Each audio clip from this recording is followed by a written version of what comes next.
What's cracking, guys? Omar Isaf here, back with another video. You're going to learn something today. Don't be intimidated by the length of the video. 40 minutes, but it's packed full of knowledge for individuals, for bros out there. You're like, yo, Omar, talk about something new. Like, I'm going to invent a new exercise. This is it right here. Sometimes on YouTube, 5 minutes, 10 minutes isn't enough. We could talk about beginner, intermediate topics, and we're going to continue to do so. However, every 2 weeks, I want to bring an expert on the channel and talk about something you don't know about, such as chrononutrition, which is the video today featuring Danny Lennon. The intersection between circadian rhythms and meal timing, and why this matters more than just for health. So we're talking now about performance, body composition, and health. And our framework that calories and macronutrients are the most important. They're going to cover at least 95% when it comes to your body composition, still holds true. However, we want to get a little granular here. People that want to optimize not only once again their health, but their body composition, the impact of chrononutrition. So it's 40 minutes long, but don't be scared. Sit down, enjoy it. If you enjoy this type of content, if you want to learn more information, people saying, yo man, upload some new stuff, this is it right here. Reward it by giving a like and leaving a comment below.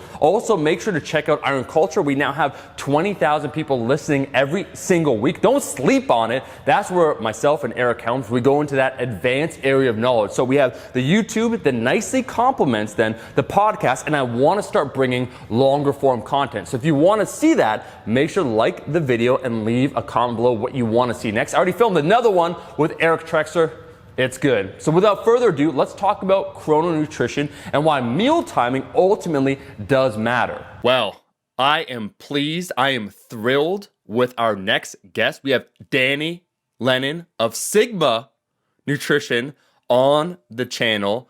I must say that it's not very often that you read an article that only has a big impact on you. It reframes the way you think about things. You done did it, Danny. I think your article is probably the best counter argument to the potential nihilism that sometimes creeps into nutrition, where it's just about calories. Before we get into chrononutrition and its implications, can you just introduce yourself for everyone? Sure. First, thanks for having me on the channel. It's an absolute honor, Omar. So thank you, and good to talk to you again. So the very brief intro I'd give to people, so as not to bore them. My name is Danny Lennon. I have a company called Sigma Nutrition, and our goal is to put out evidence-based information around nutritional science and also other related areas within health and performance sciences. Primarily, that's done through the podcast Sigma Nutrition Radio, but we also put out articles. We have a coaching service, and I get to quite luckily talk at several conferences and seminars about some of those concepts. And I've been doing that for the past 6 or so years. From an academic standpoint, I have a master's degree in nutritional sciences and an undergraduate degree in biology and physics. And they're some of the main things people need to know, but I'm happy to dive into any details if you want. No, I love it. I'm going to link everything in the description. I'm also going to link the article on Stronger by Science that you wrote on chrononutrition. Let's dive right into it, man. Can you give me a brief definition of what chrononutrition is? Sure. So the term chrono is related to this term chronobiology, or we can think of also a related field of circadian biology.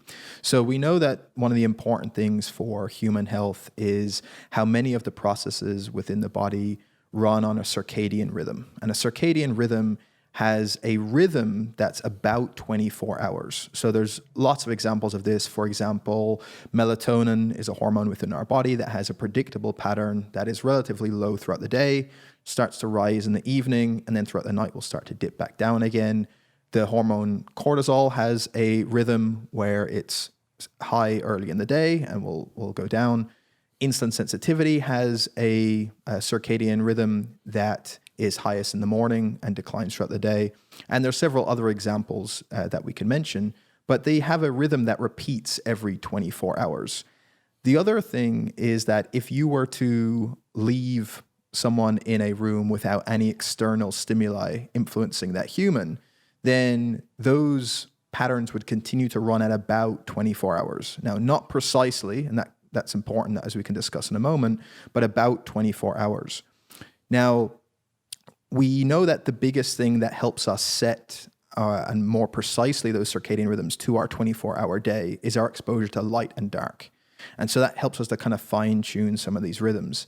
But what we also know is that some of the what we call circadian clocks that are in tissues around our body can also be influenced by nutrients. So when we consume food. So this whole area of chrononutrition is simply a field now that is examining the interplay between nutrition and our when we consume food and the types of foods we're consuming and the field of circadian biology. So those circadian rhythms and how they impact health. So it's the impact of food on circadian biology, which in turn is impacting health and potentially body composition. I love it because, I think the reaction to some of the bro science in the past where you'd hear things such as if you eat carbohydrates past 6 p.m., you're going to get fat. You need to eat 8 meals a day to fuel the metabolism. All these various claims have almost created a reaction towards nihilism when it relates to anything other than calories and macros. And so I want to talk with you now about chrononutrition first off, the greater implications of it, getting into the science. But then also talking about how meal timing, if anything, if there is an importance to it, feeding window, feeding versus fasting, and then everything else in between. Because one of the other things that you mentioned that was interesting, how it relates to overall health, and I do want to talk about that too, man, where you said, yeah, if you put a human, I believe you said in an article, in a room with no light, their internal rhythm, it would actually be like 24 hours and 15 minutes. And some of these processes, such as eating or having light outside, kind of regulate the timing of everything else, your master clock. Sure. So I suppose to go back to one of the first things you said, because I think it was a really important point, and I'm glad you brought it up, around one of the drives for me to write this article. And in fact, I also presented a lecture on this topic called Circadian Eating in Melbourne, Australia this year. And one of the goals for doing so was to highlight exactly what you said, that we've done a lot of good work within the evidence-based field to highlight a lot of bro science or pseudoscientific claims that are inaccurate. And so at first I need to be clear with everyone, I absolutely still believe those things. So for example, this idea that breakfast is the most important meal of the day and you must eat it or it's terrible, I think that's incorrect. And I think we can quite rightly call out the idea that skipping breakfast is inherently bad. I think ideas like, if you have carbs after 6 p.m., they're inherently fattening. I think, again, we should push back against these bro science claims. And there's been several like this, and you mentioned several of them. However, there's one issue that we can sometimes overcompensate for those claims, and we push so far against them that we boil it back down to this basic takeaway for people of, hey, as long as your daily calories and macros are okay, then nothing else really matters, right? Or you don't need to worry about anything else. And in general, that's a decent heuristic for most people looking to attain a certain body composition, right? If you just hit those macros, you're probably going to get 95% of the way where you want to go.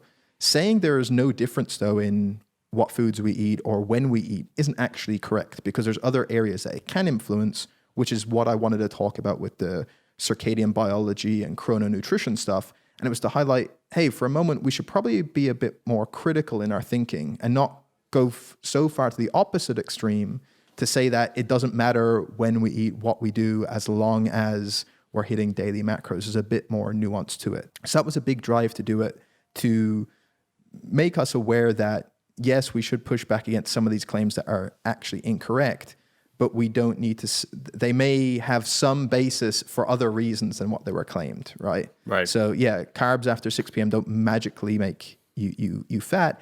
However, there may be some reasons why someone might want to be wary of when they have most of their carbohydrate intake, and we'll probably discuss some of those. So that was kind of the main drive for the article.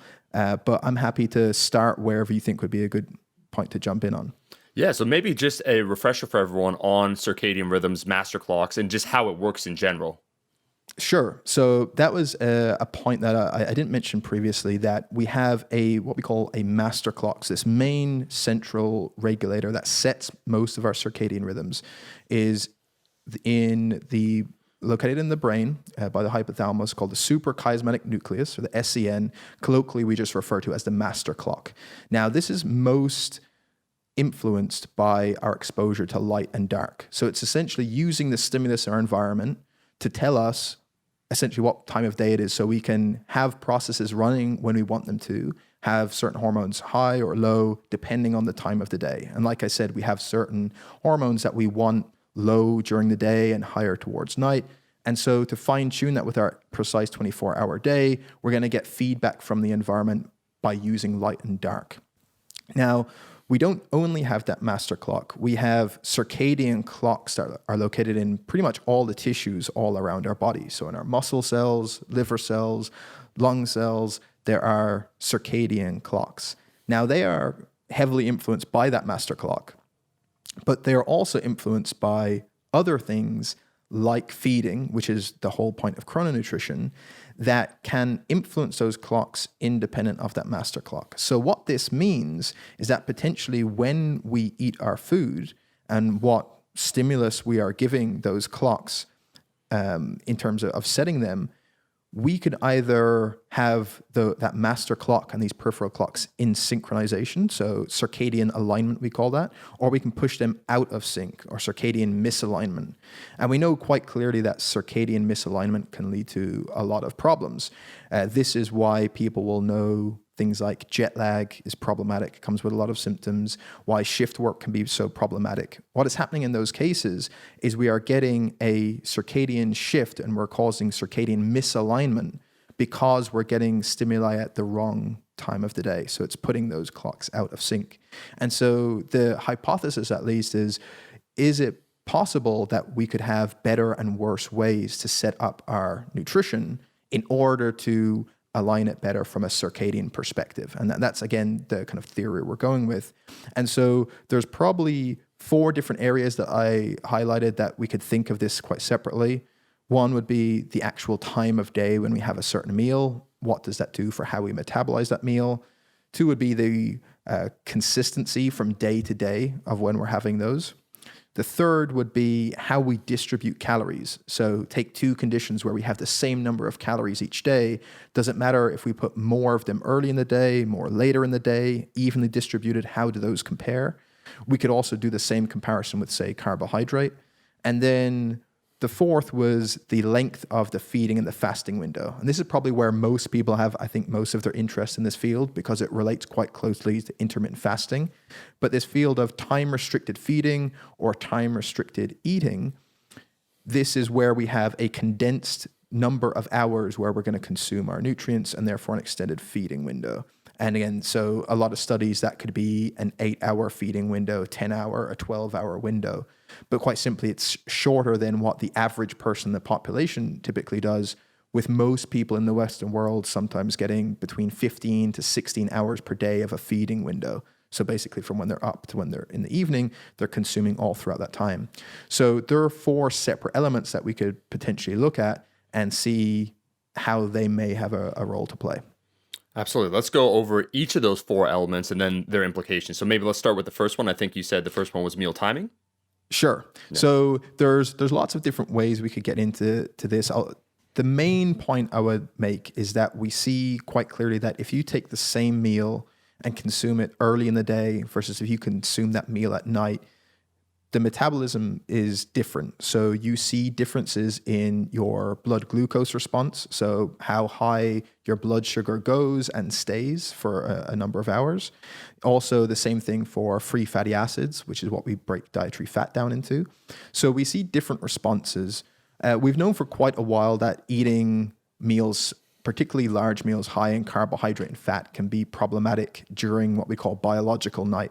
So if you look at some of the research done in shift workers, so again, a lot of hospital workers these trials were done on that are working during a night shift, when they have a meal, you see these much greater blood glucose excursions during the night compared to if they'd eaten that meal during the day.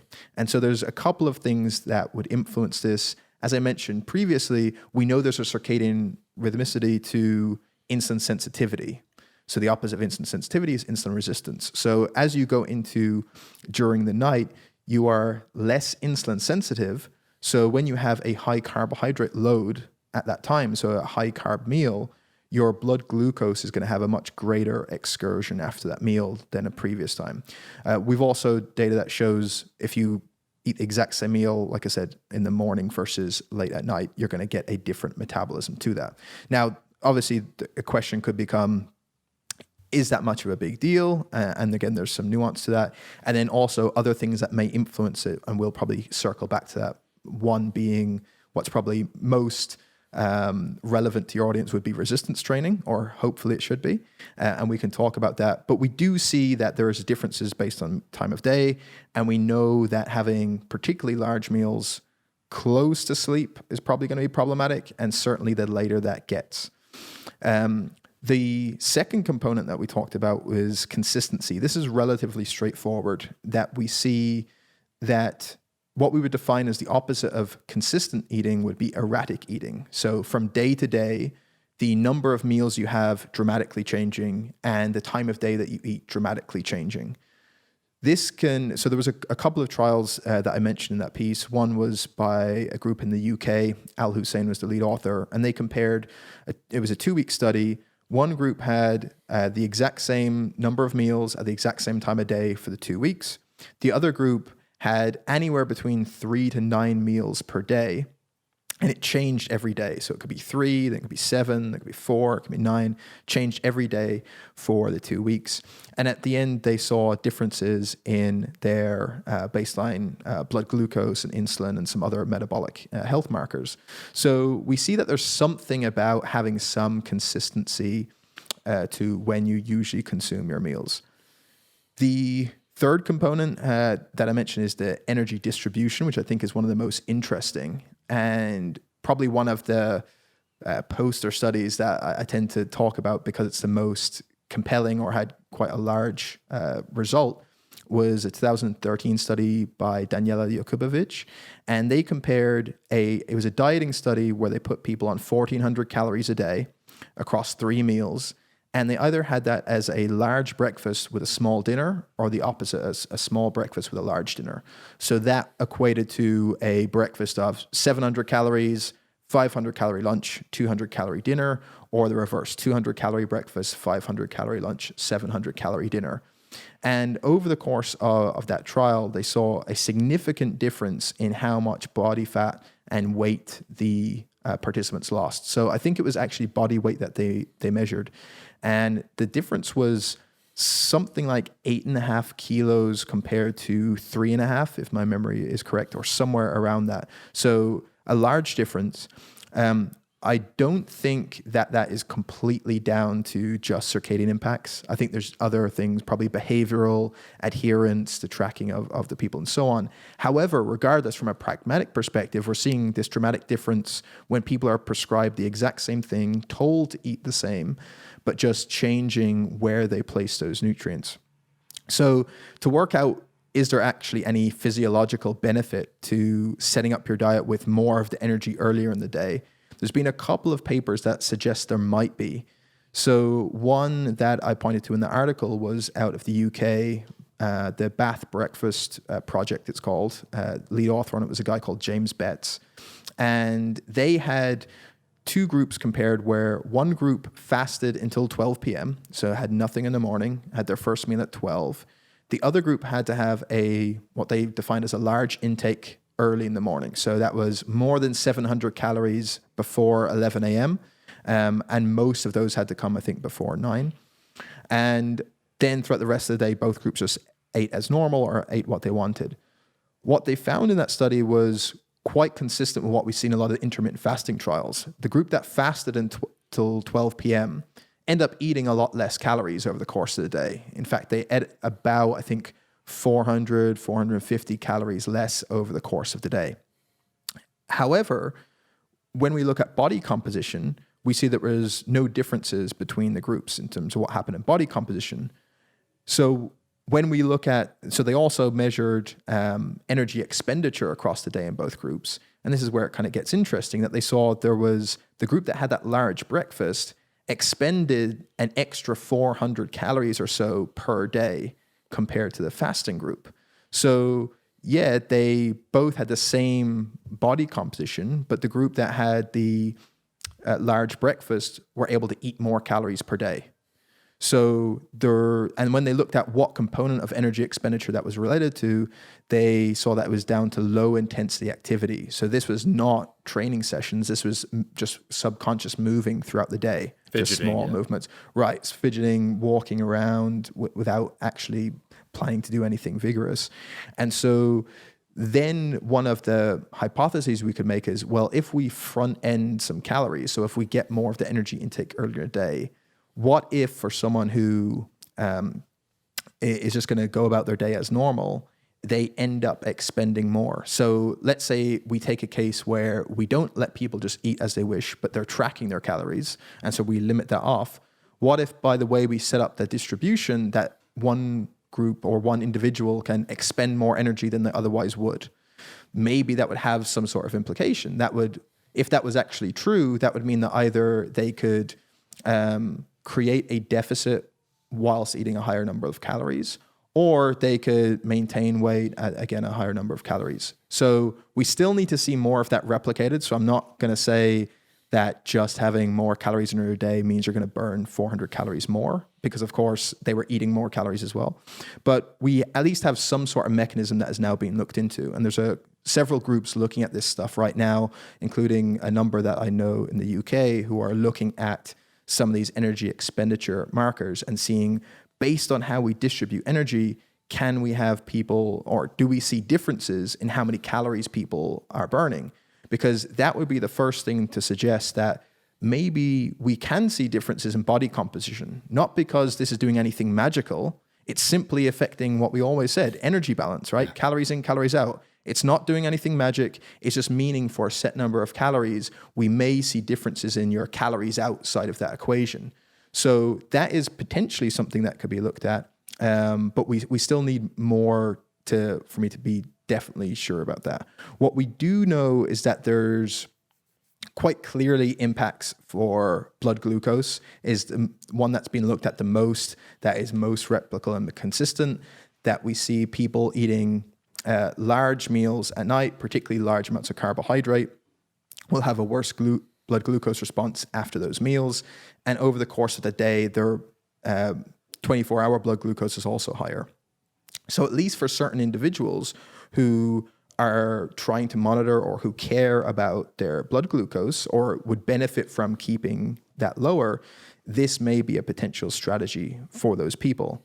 I think that's an interesting note, though, essentially how perhaps eating a larger breakfast, individuals tend to fidget more, just move around subconsciously. And what I liked about the article when you overviewed everything, it was trying to also predict how people would behave, not how we ideally would have individuals behave. So if you gave people, the exact same caloric amount, one would assume that, they'd probably expend the exact same amount of calories throughout the day, right? Because you're giving them the same amount, maybe they're going to move the same amount. But no, it's like if you give someone a larger meal during breakfast, maybe subconsciously they just move around a little bit more. So from a heuristic standpoint, a recommendation, front loading your calories might be beneficial. Not because it's magical, as you said, but because of those other consequences. You know, we spoke kind of off camera a little bit about the concept of extremes, where there was intermittent fasting and now there's prolonged periods of fasting that people are advocating for, or a needless restriction of certain macronutrients as a means of achieving, better body composition or health. One of the things I like the most when you're on Iron Culture with Cliff Harvey is how you broke nutrition essentially into 3 different components. There's health, there's then performance, I believe you said, and then body composition. Is that right? Yep. Yeah. Correct. Yeah. And so I think that's a fantastic overview. And for some individuals, and that's why I'm going to remind everyone to check out the article and also all the links on Danny below, that might be interested in health, because we are going to talk now about body composition for everyone out there. What would be some practical takeaways? But there's also implications when it comes to your health for some of this advice. So if you just care about getting completely jacked or absolutely lean, or just body composition is really what you're focusing on, the advice might be tailored slightly differently, but it doesn't mean that you should ignore the other realms. With that being said, Danny, for the audience who may or may not lift, that wants to improve their body composition, based upon what we know concerning chrononutrition, what are some general takeaways? And then we'll have some caveats. Sure. So one thing I'll mention before I answer that, and it's kind of related to those 3 points of health, body composition, and performance you mentioned. I wrote an article probably 4 or 5 years ago that's on my site that talks about this idea, where I call it the triangle of focus. And it's, if you can imagine a triangle and each of those things is a point on that triangle: health, body comp, and performance. And you take a dot in the exact middle of that triangle, and that is you right now, where your focus is. That's this equal split between those 3 things. The further you move to any point on that triangle, by default, you have to be moving further away from the other 2. So if you take anyone at the extreme of any of those points, they're doing things that are not good for the other 2. The one example I always give is, what is the extreme of body composition? It's a bodybuilder on the day of competition, right? When they're on stage, that is their extreme of their leanness, and they have, for that level of muscularity, the most lean they can get. So that is their best physique for their sport. At that point, their health probably isn't the best, right? If we were to take a blood draw and look at their testosterone on that day, probably not so good. Similarly, if we were to say, what is a athletic event that we could put them into, their performance probably wouldn't be so great at that time, right? So by nature, when you do one thing towards a certain one of those goals, you take away from the others. I think that's a useful concept for people to always bear in mind. With that said, for those who care only, or let's say prioritize body composition, what I would first say is that nothing I've said takes away from the fundamental things that you've probably already learned on this channel, right? That the main thing that's going to drive changes in, let's say, losing body fat is still going to be, what is your overall calorie balance? If you are not in a calorie deficit, it doesn't matter what way you distribute your energy across the day or what feeding window you have. If you're eating just too many calories, you're not going to lose body fat. So that fundamental principle of energy balance must be taken care of. You're obviously still going to want to have a high protein intake, probably split across at least 3 meals across the day, potentially more depending on your individual context. You're then going to want to have an appropriate amount of carbohydrate to fuel your training, fat to avoid any health issues, et cetera, et cetera. So all the fundamentals that you already know are still in place. What we also know about nutrition is the importance of adherence to those principles. So if trying to do any chrononutrition strategy makes it more difficult for you to eat an appropriate amount of calories, let's say, or eat a decent quality of food, then that's probably not a good thing to do. So within that context that you're taking care of those things and you can adhere to principles, then for body composition, it's probably a much more smaller consideration for some of this stuff. But I do think there's, at least theoretically, the potential that indirectly it could affect a few things.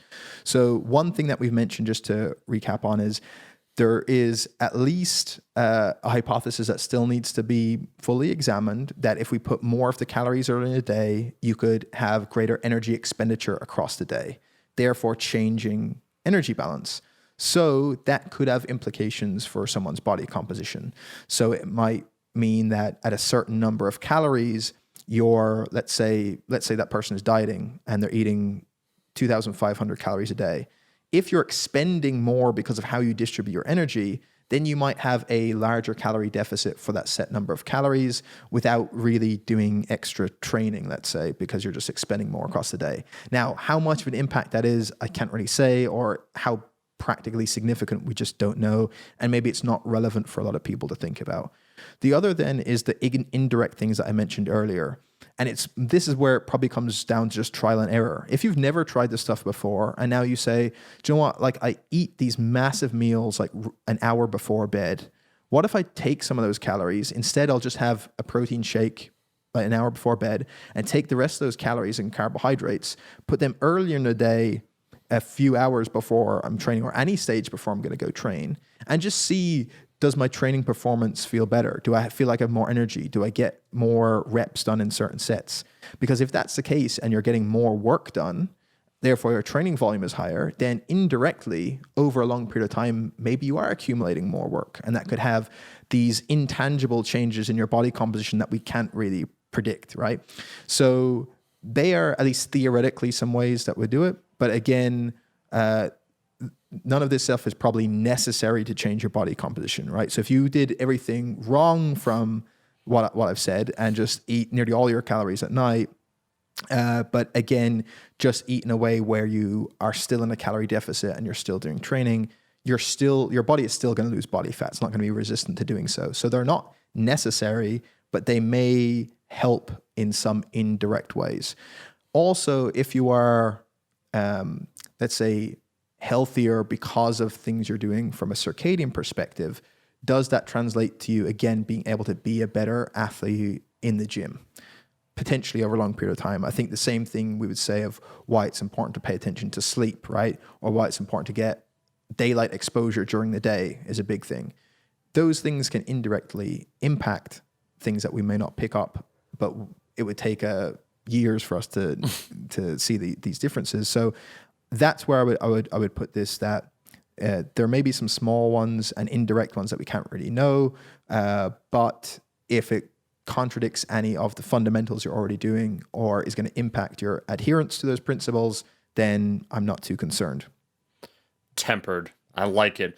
Where you said, you gave the example, I know Ronnie Coleman is an extreme outlier of extreme, but as an example, if we were to say for him to have a restricted feeding window when he was a bodybuilder, trying to get all his calories in, getting 7,000 calories or whatever the amount would be into 6 hours, how impractical that would be. I do like that consideration for individual variability. Can you lastly touch then, Danny, on chrononutrition as it relates then more towards overall health? Because I joked when I said we just care about body composition. I would say, tiers of importance, maybe for people listening, they're like, yeah, man, but there is a general audience here where, what they view lifting overall as a health benefit. They're trying to move towards, not only a better body composition, but feel better, move better, look better, and ultimately maybe live a longer life. What would you say when it comes to health and chrononutrition, how you would alter things, or some practical takeaways? What would be then the emphasis, if anything? Sure. So if I were to boil this down to like a few bullet points to take away, I would say, one, it's probably not a good idea to have a large amount of calories very close to sleep onset.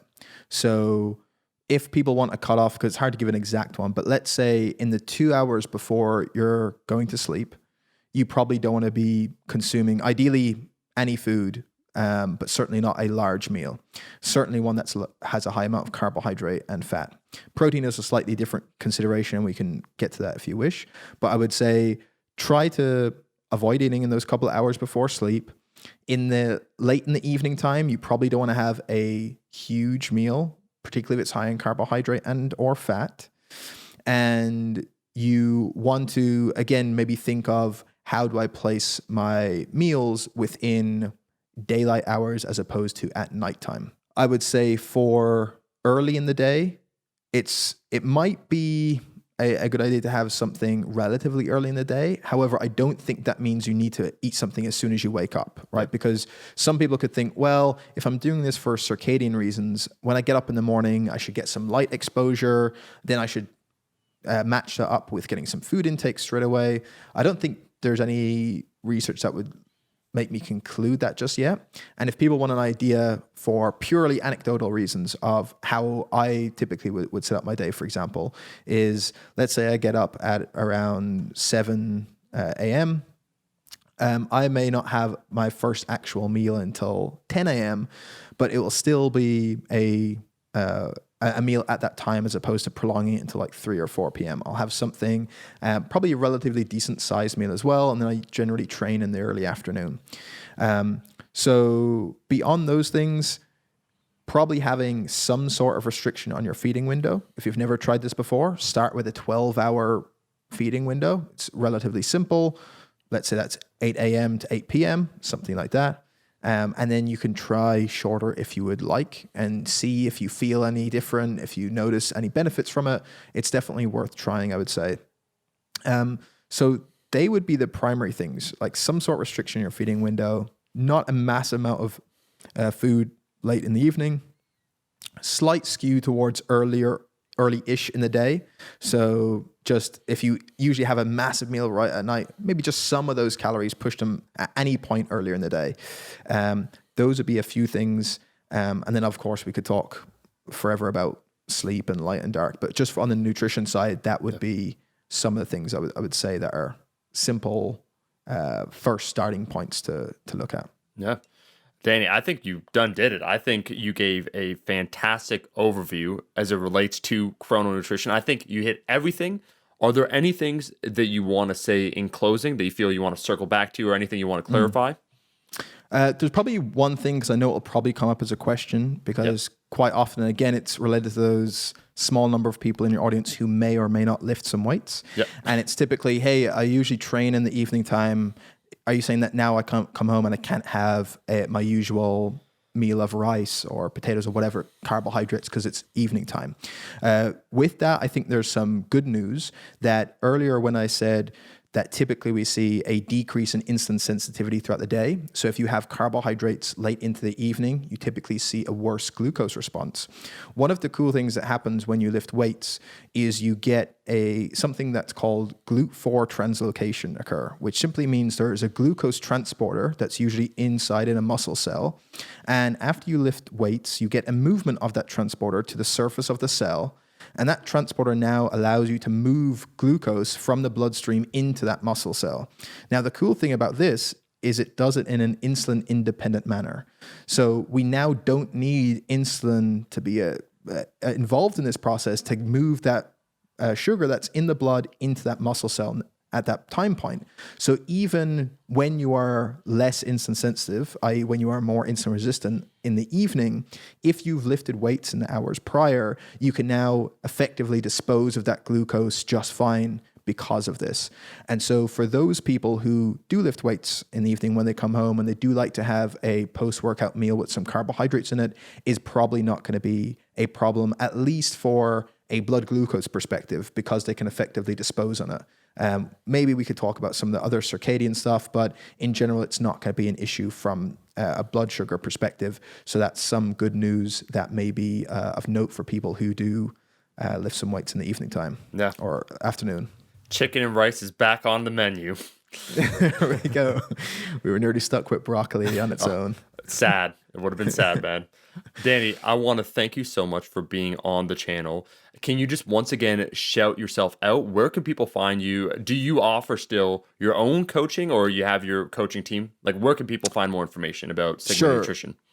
The best place is just sigmanutrition.com, SIGMA, nutrition.com. Everything is linked up there. If people like listening to podcasts, then my podcast is called Sigma Nutrition Radio. We're on every podcast app. We're on Spotify. Come and check that out. On Instagram, I'm DannyLennon_Sigma. And on Twitter, if anyone is still left using that, it's just Nutrition Danny. But there are a few of the places to get me. I welcome all comments and praise, and then any criticisms can be directed towards Omar. Yeah, absolutely. Yeah. Now, I will link all that in the description. I highly recommend everyone checks it out. Danny, thanks for being on the channel, man. Oh, thank you for having me, man. It's been an absolute pleasure. Eat your vegetables, eat your vegetables, eat your fucking vegetables.